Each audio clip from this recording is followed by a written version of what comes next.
Mardi 18 septembre 2018, nous sommes ensemble pour nos minutes d'information ici au Mali ainsi qu'à l'étranger. Tout de suite les titres. Dans ce journal, nous reviendrons sur cet incident survenu sur le Poton ce vendredi 7 août 2018. Il s'agit bien sûr des 3 grandes pirogues emportées par le courant d'eau du fleuve. Et puis, un grand zoom sera fait sur les transports urbains de Bamako. Bus, motos, charrettes sont entre autres les moyens de transport en commun qui sont parfois peu fastoches. Merci de nous rejoindre dans cette énième édition en français sur MCTV. Commençons tout d'abord cette édition par l'entreprise Mali SHI et plusieurs groupements de productrices de karité qui ont précédé à la signature des conventions de partenariat avec le soutien de ONU Femmes. C'était ce mardi 18 septembre 2018, une cérémonie présidée par la ministre de la Promotion de la Femme, de l'Enfant et de la Famille, Dr Diakité Assita Traoré. On fait le point avec Soumaïla Berté, Mariam Diallo. L'entreprise Malichi et ses partenaires ayant compris les nombreuses opportunités qu'offre la filière karité ont décidé de diversifier leurs activités et d'investir dans la transformation de l'amande de karité en beurre pour satisfaire les besoins des grandes firmes internationales. Malichi a sollicité ainsi l'accompagnement de l'ONU Femmes et du programme karité du ministère de la Promotion de Femmes, Enfants et Familles pour atteindre ses objectifs de transformer 30 000 tonnes de noix et 12 900 tonnes de beurre par an. Pour répondre à cette sollicitation, ONU Femmes en appui au programme Karité et le ministère de la Promotion des Femmes, Enfants et Familles a mis en place une phase pilote d'un projet accompagnement de groupements et entreprises féminines œuvrent dans la filière karité pour satisfaire la demande du secteur privé sur une période d'un an à compter du juin 2018. Mesdames, Messieurs, les produits du karité occupent une place de choix dans l'économie des ménages en milieu rural. Les recettes issues des amandes de karité, du beurre et des autres produits dérivés servent à acheter du vivre pour faire face aux périodes de soudure, payer des frais de scolarité, les frais de santé et même acquérir des trousseaux de mariage. Kankou Keita Sissé, la directrice financière du Malichi, a invité les groupements à atteindre les objectifs visés. Nous formulons les vœux suivants. Tout d'abord, que les objectifs visés puissent être dépassés. Ensuite, que plus tard, lorsque le ministère et ONU Femmes se seront retirés, que les femmes ayant bénéficié de leur appui puissent devenir complètement autonomes. Et enfin, que ce partenariat avec les femmes productrices ne soit pas celui d'une seule saison, mais qu'il soit le début d'une longue relation entre elles et nous. Merci. Dr Diakité Assita Traoré, ministre de la Promotion de la Femme, de l'Enfant et de la Famille, a invité les femmes à s'accaparer du projet pour leur plein épanouissement. M'adressant particulièrement aux femmes, je sollicite votre forte implication dans l'atteinte des objectifs fixés qui, j'en suis sûr, impacteront positivement notre vie, votre vie.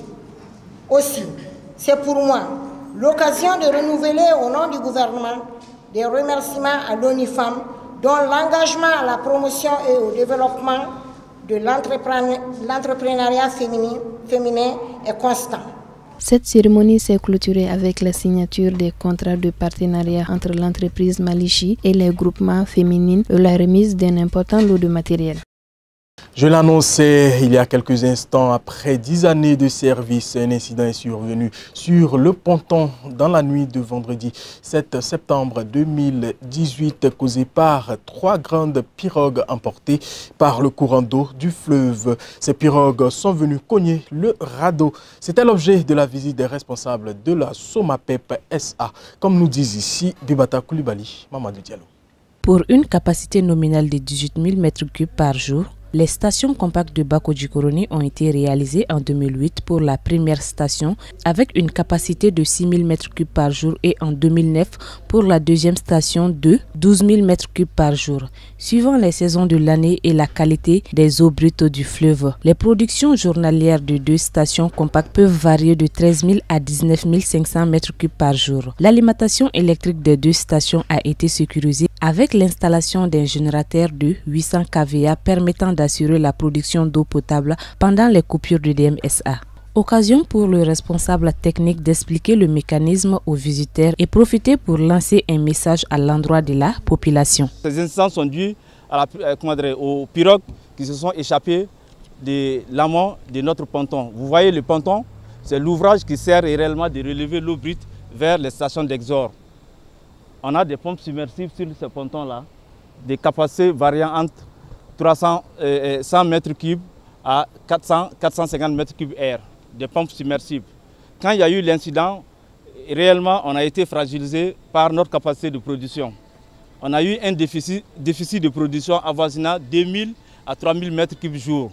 Environ plus de 1200 abonnés qui sont réellement affectés par l'incident. On a eu à faire des actions d'urgence, on a eu à faire des interventions pour remettre. Et vous voyez la pompe qui est dans l'eau, la pompe submersible sur la passerelle.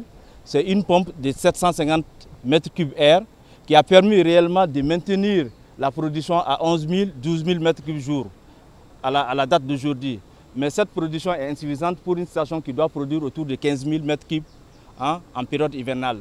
Donc on sait que réellement nos consommateurs sont fragilisés, sont affectés par cet incident. Mais réellement ça ne dépendait pas de la volonté de la SOMAGEP SA. Vous savez, il y a des usagers sur le cours d'eau. Il y a des pirogues, des gens qui vont à la recherche du sable. Ils ont des pirogues qui sont entreposées en amont du captage. Donc avec le niveau d'eau, il y a 3 pirogues qui ont échappé. Elles sont venues coigner les radeaux. Donc vous voyez la position des radeaux. En état normal, normalement les radeaux doivent suivre le mouvement de l'eau de façon verticale. C'est-à-dire qu'on doit avoir une côte maintenant. Mais maintenant on a vu qu'avec les chocs des pirogues, là, les radeaux ont tendance à se renverser. Pour évoluer dans des conditions d'exploitation sécurisées, en cette période de crue du fleuve, un nouveau radeau a été dépêché sur le lieu afin de transférer les pompes d'eau brute existantes sur la nouvelle plateforme et de faire les raccordements aux ouvrages de traitement d'eau. Deuxième grand titre de cette édition, au Mali, comme un peu partout en Afrique de l'Ouest, prendre le transport en commun s'appréhende souvent à un parcours du combattant. Les moyens de transport sont entre autres la charrette, les pinasses, les vélos, les voitures, le bus et les motos. Notre équipe de rédaction s'est penchée sur le cas de transport urbain de Bamako. Reportage. Plus accessible pour les habitants de la capitale, le minibus vert, communément appelé Sotrama, est le moyen de transport le plus sollicité par les Bamakois pour effectuer leurs déplacements à travers la ville. De par sa capacité d'accueil et sa disponibilité, le minibus Sotrama est devenu le moyen de transport en commun le plus sollicité dans la capitale malienne. La capacité d'accueil moyenne de ce véhicule de transport en commun peut aller jusqu'à 20 passagers à raison de 175 francs par personne, ce qui régénère aux propriétaires ou locataires une somme de 3 500 francs CFA par tour, voire plus. Au-delà, ce véhicule de transport permet aussi à bon nombre de Bamakois de se rendre au service et d'autres endroits. En clair, il facilite le déplacement pour bon nombre d'habitants de la capitale malienne. Cependant, ce minibus est pour certains un mal nécessaire. Des passagers reprochent aux conducteurs de Sotrama d'avoir instauré des prix exorbitants par rapport aux affaires qu'ils ont. Je cite, les véhicules Sotrama sont trop chers. Le véhicule qui était considéré comme le plus accessible n'est plus à la portée de tout le monde. Autre difficulté durant la période de chaleur, les apprentis font du surcharge rien que pour de l'argent. Crache un passager lors de notre enquête qui descendait d'un véhicule Sotrama. Et selon lui, les conducteurs n'ont aucun respect envers les passagers. Les membres du syndicat des Sotrama reconnaissent les reproches des passagers. Chacun a son mot à dire sur nous. Les remarques des passagers sont pertinentes et savent que certains exercent ce métier sans moralité. C'est le désordre total et enfin la destruction des routes. Certains chauffeurs et apprentis n'ont aucun respect envers les passagers. Ils ignorent que le passager est roi. Lâche est l'interlocuteur. Avant d'ajouter que la difficulté se situe à plusieurs niveaux, durant cette tournée, un des conducteurs de Sotrama, selon ses dires, que les policiers aussi ont leur part de responsabilité dans cette histoire. Ils n'ont pas autre chose qu'à faire que de retirer 500 ou 1000 francs CFA à chaque chauffeur de Sotrama qui passe. Ils font pas correctement leur travail. Tout en étant le moyen de transport le plus accessible dans la capitale, le minibus Sotrama n'est pas le seul transport en commun emprunté par les Maliens. Il y a entre autres le Duruni, le Katakatani et le tout nouveau taxi moto. Et qui ne sont pas accessibles partout dans la capitale bamakoise, comme le Sotrama qui constitue aussi un véritable casse-tête pour ses nombreux usagers. D'où ce cri de cœur des citoyens pour une meilleure régulation du secteur du transport en commun au Mali. Après avoir parlé des transports en commun, nous retournons encore sur les routes pour ce constat, car il n'est pas du tout aisé de se déplacer en ce moment dans la ville de Bamako à cette période de pluie, pour la simple raison que les routes sont complètement dégradées. Également, elles sont devenues impraticables de jour en jour comme de nuit, et toute, bien sûr, cette période. Reportage Soumaïla Berté, Paul Yapinguesa. Tous ceux qui se déplacent en ce moment à Bamako sur les routes de la capitale en ont fait le triste et l'amer constat. En effet, du tronçon qui passe devant le complexe sportif du stade malien à la voie qui mène à la zone industrielle et celui du troisième pont, les nombreux nids de poules successifs contraignent les différents conducteurs des engins à rouler à pas d'escargot. Sur l'axe qui mène du stade du 26 mars à la Tour de l'Afrique, les crevasses béantes par endroits obligent les conducteurs à s'inscrire sur la liste des mauvais conducteurs, en roulant en sens inverse pour espérer sauver la vie de leurs nombreux passagers, avec tout le risque que cela comporte. Ici, les dépassements ne sont possibles que lorsque l'un des conducteurs s'arme de patience et se rabat sur un côté, pour laisser un collègue faire difficilement sa manœuvre. Mais depuis combien de temps cela perdure? Un conducteur fatigué de la situation affirme que cela dure depuis des mois. En saison pluvieuse, ce sont des petits et grands lacs qui se forment. Cette situation ralentit les activités économiques et le développement de Bamako. Les riverains rencontrés ne cachent pas leur colère face à cette situation. Je lance un appel pressant à l'autorité compétente qui de droit qui est chargé pour l'aménagement de la route. L'AGEROUTE est là. Le rôle de l'AGEROUTE, c'est quoi? Nous, on paye nos impôts, on paye la vignette, tout le monde paye ses impôts. C'est-à-dire on acquitte de nos droits vis-à-vis de l'État. Mais l'État ne répond pas aux besoins de la population. Ça, c'est quel pays ça? On est dans quel pays? Vraiment, je voulais savoir ça. L'AGEROUTE, le péage, tout le monde paye ça. Mais les routes, c'est à l'État défectueux. Vraiment, nous, en tant que Maliens, vraiment, on n'est pas du tout contents. Quand tu compares Bamako à une autre capitale, regarde la Côte d'Ivoire, regarde le Dakar, Abidjan. Bamako, c'est le dernier des capitales.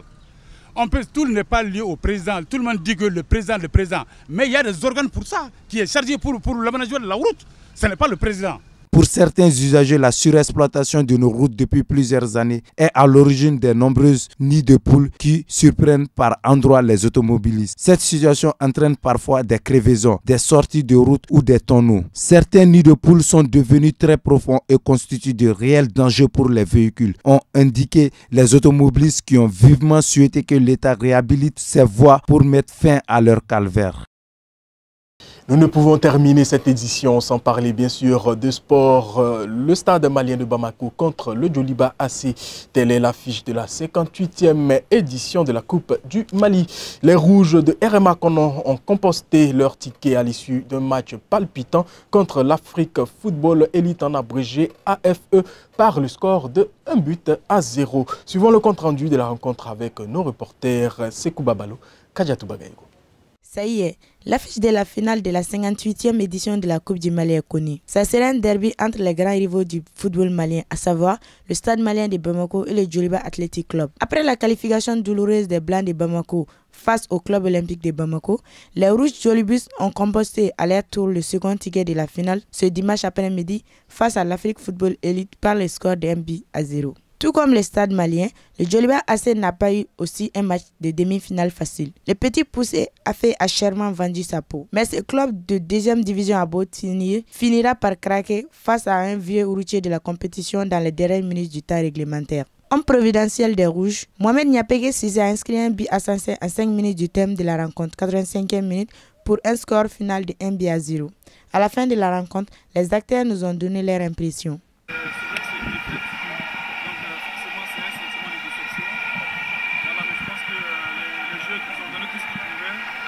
On a eu l'occasion la plus franche de la deuxième mi-temps, mais malheureusement on n'a pas pu concrétiser. Et derrière, eux, ils ont été plus forts que nous ce soir. En tout cas, félicitations à eux, bonne continuation. Voilà, de garder la tête haute, de toute façon, on a vraiment donné, arrivé en demi-finale de la Coupe du Mali, face à toutes ces grandes équipes du Mali là, Voilà, nous sommes une jeune équipe qui a moins de 2 ans d'existence. Voilà, donc aujourd'hui, je pense que le fait d'arriver en demi-finale, c'est quand même une grosse performance. Mais c'est vrai que nous sommes venus ce soir pour chercher la victoire. Malheureusement, on ne l'a pas eu. Voilà, il faut qu'on garde la tête haute pour continuer de travailler pour les échéances à venir. Bon, ça a été un match difficile. Le Camerounais est vraiment fait la possession du ballon. Ça nous a posé pas mal de problèmes. Mais on a su la contredire et vraiment, on n'a pas pu tenir vraiment grâce à nous. C'est un match qu'on avait déjà analysé. C'est un match qu'on avait vu de telle sorte. On a dit aux jeunes, soit vous marquez très tôt et nous allons gagner facilement les matchs, ou bien vous prenez du temps sans marquer, on va avoir un match très difficile. Mais tout compte fait, soyez concentrés, soyez forts dans la tête, soyez engagés, soyez déterminés et soyez toujours premiers sur le ballon. Et je pense qu'avec ça, on a remporté le match. Et Dieu merci, c'est ce qui a été fait. En premier mi-temps, cette équipe jeune, vraiment, je les félicite. Donc ils ont produit de beaux jeux, ils ont été de bons concurrents sur le terrain. Mais qu'est-ce qui a manqué? Je pense qu'il y a un manque de jus. Donc l'entraîneur a compris cela. À la mi-temps, il a demandé aux jeunes. Maintenant, ce que je vous demande, c'est de ne plus balancer les ballons, mais de les faire courir derrière le ballon. Depuis qu'on a mis les pieds sur le ballon, je pense tout simplement qu'on a eu gain de cause. Et ils ont reculé dans leur camp. Et il fallait maintenant un déclic. Et cela est venu du changement et a apporté un centre et l'avant-centre a marqué. En finale, le Djoliba rejoint ainsi son rival Stade Malien de Bamako pour un bouquet final électrique. Espérons que cette dernière aura une ambiance différente de celle de la dernière confrontation où les matchs furent purement et simplement arrêtés. Nous lançons un appel à tous les supporters d'aller soutenir leur club dans le plus grand fair play, ce qui fait le charme de ce sport. Une finale tant attendue, une finale bien sûr très palpitante, mais tout en restant dans un esprit fair play. C'est l'élément qui m'a fait à cette édition. J'ai été ravi de passer ce moment en votre compagnie. Nos programmes continuent toujours sur notre page streaming www.m7tv.ml, également sur notre page Facebook M7TV. Restez toujours connectés sur M7TV, les 7 jours qui font le Mali. Bonsoir.